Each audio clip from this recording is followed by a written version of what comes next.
Assalamualaikum warahmatullahi wabarakatuh. Waalaikumsalam. Alhamdulillahi rabbil alamin wal aqibatu lil muttaqin wassalatu wassalamu ala asyrafil anbiya'i wal mursalin wa ala alihi washabbihi ajma'in.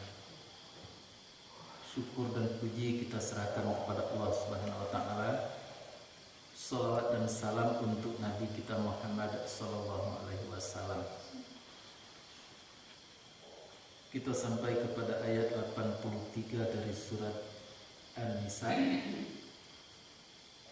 A'udzubillahi minasyaitonirrajim. Wa iza ja'ahum amrun minal amni awil khawfi aza'u. Dan apabila datang kepada mereka itu suatu urusan yang bersifat keamanan, atau yang bersifat menakutkan, mengkhawatirkan, mereka menyiarkannya. Padahal jikalau mereka itu kembalikan kepada Rasul dan kepada ulil amri dari mereka, sungguh akan tahulah orang-orang yang ingin mengenalinya di antara mereka.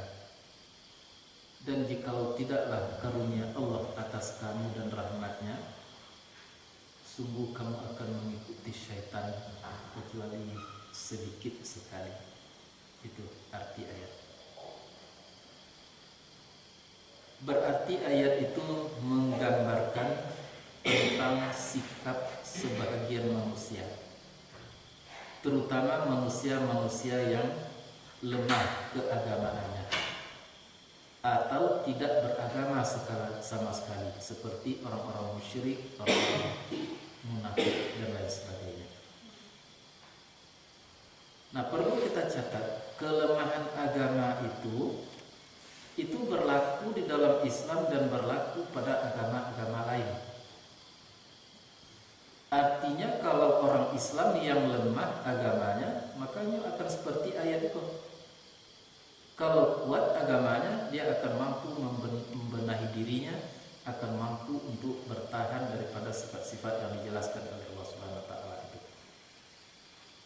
Nah, termasuk orang-orang non-Islam sekalipun, agama Nasrani mungkin, agama Buddha mungkin, kalau agamanya itu lemah, makanya akan seperti ayat itu.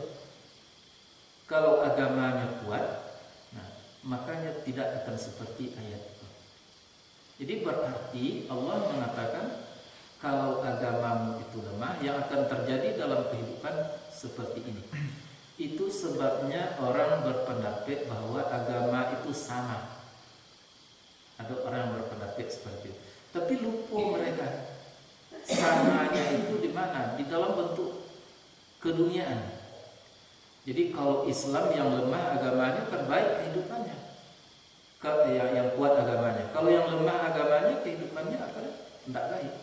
Orang agama lain pun seperti itu. Nah, tetapi ada bedanya kalau agama Islam itu adalah mengantarkan manusia sampai ke akhirat nanti. Jadi kalau agamanya kuat, dunianya baik, akhiratnya nanti baik.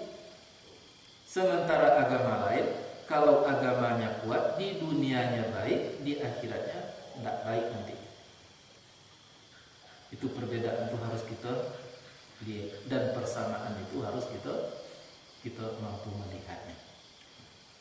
Apa sifat orang-orang yang tidak baik itu agamanya?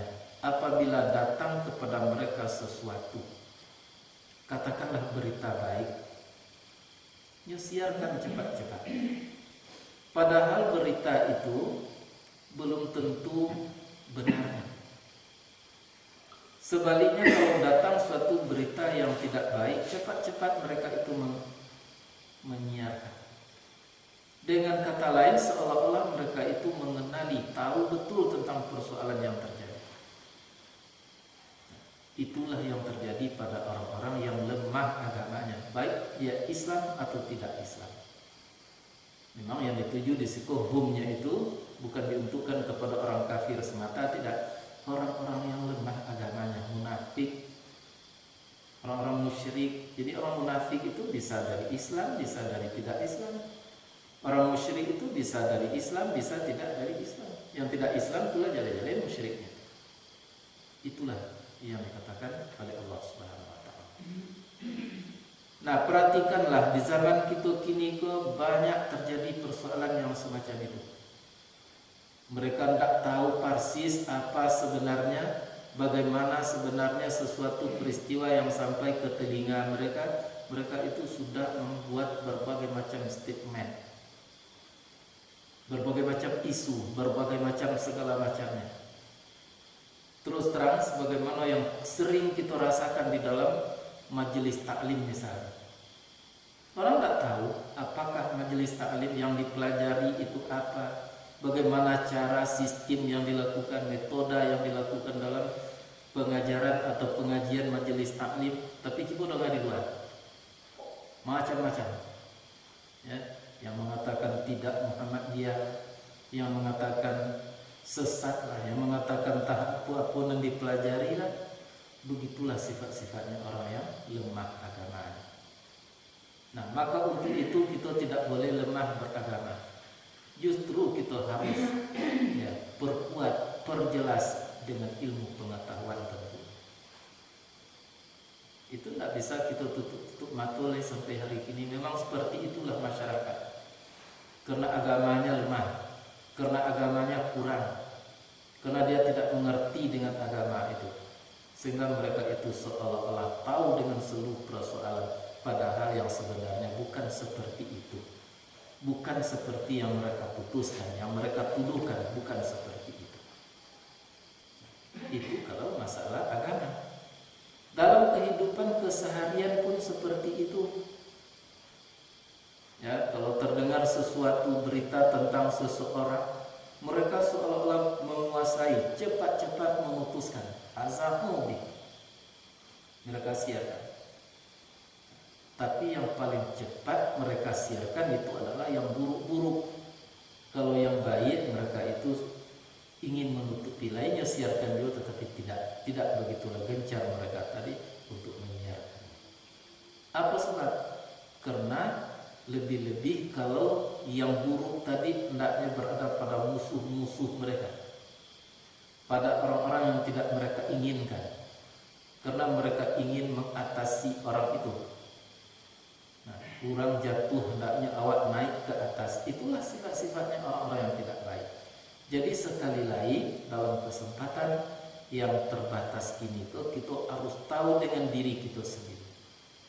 Jadi kalau ada yang datang kepada telinga kita tentang suatu berita, perjelas dulu, usah kita mengisu, jangan kita sampai ya membuat pernyataan-pernyataan yang kadang-kadang pernyataan itu ya itu tidak sesuai dengan bagaimana yang sebenarnya.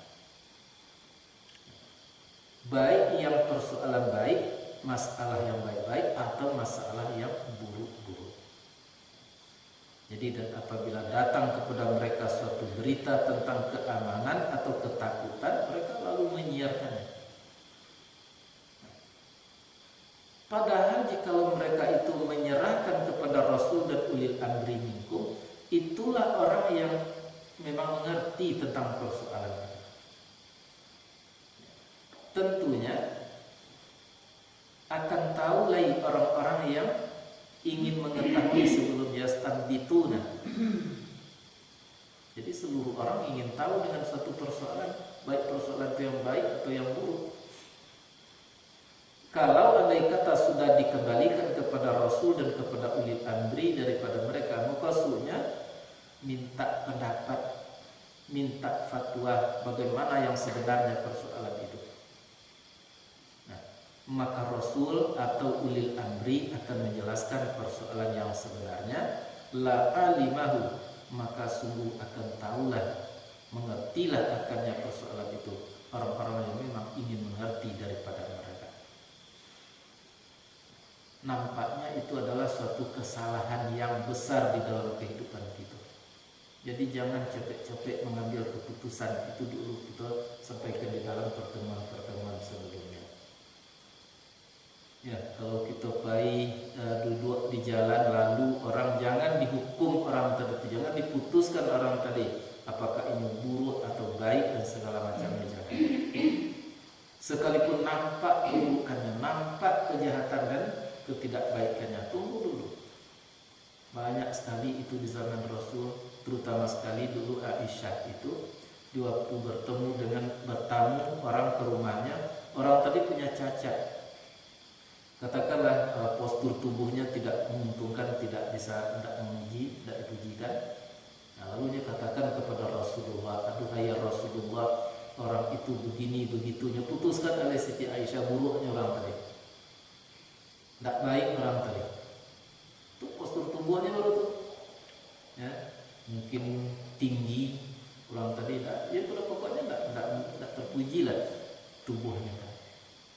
Nah, maka Rasulullah pada waktu itu menyatakan jangan engkau maghibah.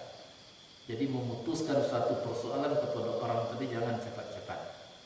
Walaupun yang seperti itu, tapi belum tentu sesuai dengan apa yang kamu keluhkan itu, kamu putuskan itu. Dia kurang, dia buruk, dia tidak beruntung, tak usah dulu. Banyak sekali itu di dalam kehidupan di permukaan bumi yang memang secara lahiriah buruk, ya, salah, tetapi pada hakikatnya belum tentu seperti itu. Itu makanya cerita tentang Nabi Khidir dengan Nabi Musa itu diabadikan di dalam Al-Quran karena salah melulu perbuatannya Nabi Khidir, ya. 2 berbanding 1, 2 buruknya, 1 benarnya, ya. Bersobok dengan anak kecilnya bunuh, ya, bersobok dengan sampan-sampan yang baik-baik, yang rusak sampan orang tadi, dia tinggalkan yang buruk-buruk. 2 keburukan yang dilakukan.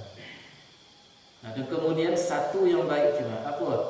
Bersobok dengan suatu rumah yang sudah hampir roboh, lalu dia perbaiki, ya, berhari-hari, berminggu-minggu, ya, di situ dia memperbaiki itu. Jadi 2 berbanding 1. 2 yang buruk, 1 yang baik. Nah, kalau andai kata Khidir itu seperti ayat itu, pasti si Musa itu seperti ayat itu, pasti Khidir akan dicela habis-habisan. Tapi tidak. Musa melihat perangainya itu, tidak mengambil keputusan, tetapi bertanya kepada yang bersangkutan. Nah, lalu dijadikanlah oleh Nabi Khidir, anak yang saya bunuh tadi, ada mempunyai 2 orang ibu bapak yang muslim, kuat imannya. Kalau anak ini dibiarkan besar nanti, ibu bapaknya ada harapan murtad, itu makanya saya bunuh. Sampan-sampan yang saya rusak itu adalah sampan baik-baik yang dipersiapkan oleh Raja Kafir untuk menyerang orang-orang Islam. Itu makanya saya rusak. Sampan yang buruk-buruk yang saya tinggalkan itulah sampannya orang-orang muslim. Kan tidak bisa menyecikkan salah, ya, tidak betul kok. Musa tidak seperti itu, tanyakan terlebih dahulu. Nah, jadi kalau ada suatu peristiwa yang baik, selidiki, tanyakan, ya, kepada yang kompeten atau orang yang bisa untuk menerangkan masalah itu. Nah, 1 cuma yang baik diterangkan oleh Khidir. Anak rumah yang saya perbaiki itu adalah ibu bapaknya sudah meninggal. Lalu di bawah rumah itu, di perumah-rumah itu ada 1 peti emas dikuburkan oleh bapak dan ibunya. Kalau andai kata bangunan itu dibiarkan runtuh, ada harapan nanti hilang pameh yang sepeti itu. Tetapi aku perbaiki supaya anaknya lah sudah ladang nanti, ya, bisa menentukan perumahan atau pameh di situ. Itulah cerita ringkasnya. Lah, jadi kembali kita kepada persoalan, apapun di dalam kehidupan, kalau kita melihat sesuatu itu baik menurut kita, belum tentu baik itu. Kalau sesuatu itu kita lihat secara zahiriahnya itu buruk, itu belum tentu buruk. Dengan kata lain, jangan secepatnya kita menyiarkan, memutuskan baik buruk tentang makhluk Allah Subhanahu wa taala. Nah, termasuk Allah itu sendiri. Kepada Allah itu sendiri, kalau kita diberi oleh Allah suatu masalah misalnya, jangan cepat-cepat kita menyiarkan, oh itu masalah, ya, buruk, jangan. Barangkali Tuhan ingin memberikan kebaikan, lalu diberikan masalah kepada kita. Sebaliknya juga demikian, kalau Allah Subhanahu wa taala memberi kita suatu misalnya menurut kita, jangan cepat-cepat dulu kita merasakan kita sudah beruntung, kita sudah berhasil. Mungkin dengan sesuatu yang diberikan itu ingin Allah mencelakakan kita. Nah, jadi maka oleh sebab itu jangan sampai manusia tadi menjadi hakim tunggal di dalam kehidupan di permukaan bumi, tetapi hendaklah rujukan kepada Allah dan Rasulnya, ya, dan kepada ulil amri daripada mereka. Artinya orang-orang yang tahu dengan seluruh persoalan. Nah, kesalahan itu membuat manusia itu mengikuti langkah-langkah setan. Kalau tidaklah ada karunia Allah Subhanahu wa taala atas kamu, kata Allah, dan rahmatnya tidak perlu ada atas kamu, lattaba'tum syaitan illa qalilan. Sungguh kamu akan mengikuti setan habis-habisan. Dari pagi sampai pagi nanti kamu akan mengikuti setan. Dari bangun tidur sampai bangun tidur kamu akan mengikuti setan, kecuali hanya sedikit sekali. Nah, kalau ada kamu 1000, kamu akan mengikuti setan, kecuali hanya sedikit daripada kamu. Nah, jadi satu peringatan Tuhan kepada manusia, jangan kita manusia cepat-cepat memberikan hukuman atau memutuskan sesuatu kepada makhluk Allah Subhanahu wa taala dan kepada Allah Subhanahu wa taala itu sendiri. Nah, andai kata itu sudah kita dapatkan, rasa itu sudah kita dapatkan, maka berarti itu adalah agama kita menjadi bertambah kuat. Semakin kuat keagamaan, ya semakin sukseslah kita menghadapi berbagai macam tantangan yang ada di permukaan bumi. Ya, malam tadi kita sampaikan dalam rangka takziah, yang dunia itu tidak akan pernah bertambah ringan, tapi yang dunia itu akan selalu bertambah berat. Baik yang bersifat baik tadi atau yang bersifat buruk di dunia itu akan bertambah berat, bertambah berat, dan bertambah berat. Tapi manusia-manusia yang menjauhi sumber agama yaitu Quran dan Sunnah misalnya, sementara yang dihadapinya bertambah kuat, bertambah berat, kemampuannya semakin berkurang. Kilo-kilo bisakah mereka itu sukses dalam kehidupan dunia? Pasti tidak. Nah, maka untuk itulah kita harus benahi diri dengan mempertajam keagamaan, dengan memperhalus budi, dengan membeningkan hati dan menjernihkan pemikiran, tentu berdasarkan wahyu Allah Subhanahu wa taala dan sunnah Rasulullah sallallahu alaihi wasallam. Orang-orang itulah yang akan semakin berat beban dunia, ya semakin mampulah mereka itu untuk menghadapinya. Apalagi nanti beban terakhir yang kita sudah banyak bicarakan, yaitu masalah mati. Itulah beban yang paling berat di dalam kehidupan, yaitu penyeberangan antara dunia dan akhirat. Nah, kalau kita tidak benahi diri, maka justru tidak kita akan menjadi pengikut setan sejati. Nah, kecuali hanya sedikit dari waktu kita yang hanya dapat dipertanggungjawabkan di sisi Allah Subhanahu wa taala nanti. Nah, itu barangkali ya waktu-waktu singkat itu kita isi dengan pengajian. Mudah-mudahan kita akan termotivasi untuk melanjutkan proses diri dari yang lebih baik kepada yang lebih baik lagi. Faqtabilu ya ulil absar la'allakum turhamun. Wassalamualaikum warahmatullahi wabarakatuh.